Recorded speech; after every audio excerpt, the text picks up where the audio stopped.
Alright, Yinzers, what's up? Hope yins are all doing good out there today. So I made that video showing the slide plate on the Glock and some of the upgrades I did, and a lot of people were asking me about the LimbSaver, if it works. And I did mention that it works, but I want to go in a little more detail with it on the packaging that it comes in and what I think of it versus, say, a Hogue grip. So when you go to wherever you're going to purchase it, this is what it's going to look like when it comes in the package. Right there. Stop pain now. So it's saying, you know, it's really going to reduce the recoil on it. Now on the back here, it's going to tell you which one that you want. This one here is the one for me. See, Glock 27. So you just want to look on the back and make sure that you get the right one. Check that out. You can scan your phone for complete details. So what it does is it stops the recoil. Well, it doesn't totally stop it. It kind of slows it down. And then this is what it looks like when you take it out of that pack right there.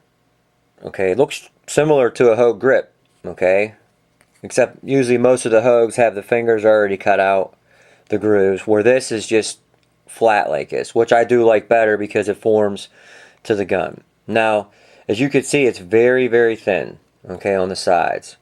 But a lot of the material is in the spine of the grip right here. This is what is going to absorb most of the recoil in your palm. It's all going to be right here. So it really doesn't make the grip of the gun any wider. It just makes it feel a little thicker in your hand. Okay, and it's made out of pretty good material. So for me, what I would suggest is I would go with something like this if you're looking for a grip over a Hogue grip, because it's going to do two things. It's going to give you the grip that you want because it is grippy, and it's going to absorb some of that recoil. Now, if you're getting a grip for, say, a 380, you know, that's up to you. But, you know, a lot of them smaller guns, smaller caliber guns are snappy because they're really small. So you can get something like this, and it's really going to take the recoil out of that, too. The smaller 9mm, stuff like that. But this is a must-have for the Glock 27. So, I'm going to show you real quick. Alright, clear the gun. Okay, triggers to the rear, so that means the gun's clear. Okay, nothing in the chamber. Can't fire it. Alright, so here it is, regular. And this is a Gen 3, so I can't change out the back straps or nothing like that. Alright, so let's try to put this on behind the camera. Now, if I believe so, I just threw it on last time before, but you know how that goes. So what you're going to do is make sure that this, it's kind of like a beaver tail, is facing up, okay? And I'm going to just move around here. I got to do it from the other way so I could see what the hell I'm doing. No, I think I took the gun totally down when I first put it on, but I don't think you need to. But when you're trying to do stuff on camera and stay in frame, it's a little more difficult. But it really isn't that bad. Once you get it started and get it on, you just gotta kind of manipulate it a little bit. Okay, you just want to line it up right there with that. So the installation, as you can see, is fairly simple. So there you go. That's what it does with the width. Let me make sure it's all the way on there. Pull it all the way up. Okay, so you have to adjust it a little bit, but so it really doesn't give you any more this way, just a little bit. But right here, as you can see, on the spine, that's where all the material is. What that's going to do is it's going to, right there in the palm of your hand, is where it's going to take up that recoil.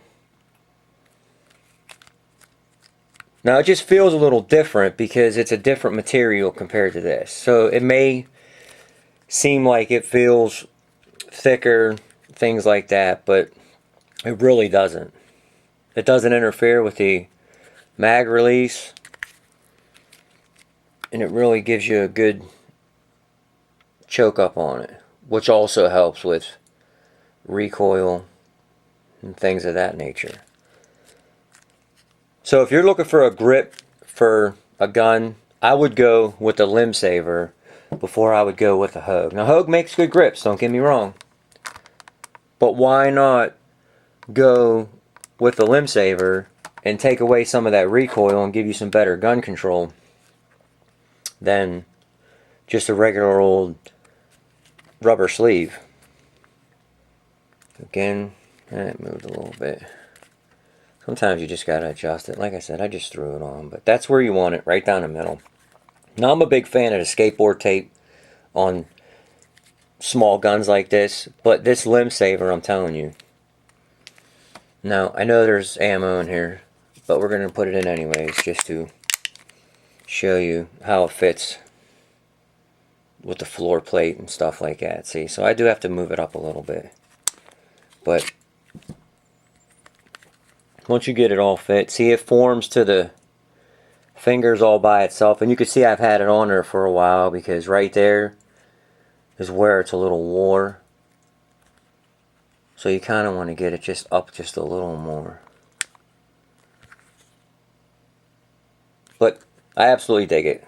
I don't want to go on too much with it, but and it was cheap too. I don't exactly remember how much it was. I want to say between like 10 bucks. And where'd I get it? Gander Mountain. So I think it was like 10 bucks, if that. It really was inexpensive. So there you go. That's my thoughts on the LimbSaver Pro Handgun Grip. It really does help. And if you have like a arthritis or, you know, hand problems, joint problems, this might help you out too. Because when I go shoot, I shoot at least a box, 2-3 boxes at a time. So, you know, that's a lot coming out of the 27 with all that snappiness. So if you have this on there, it might help you out. Alright, Yinzers, hope this was helpful. I'll talk to you later. Looking for me marbles, and I'm out.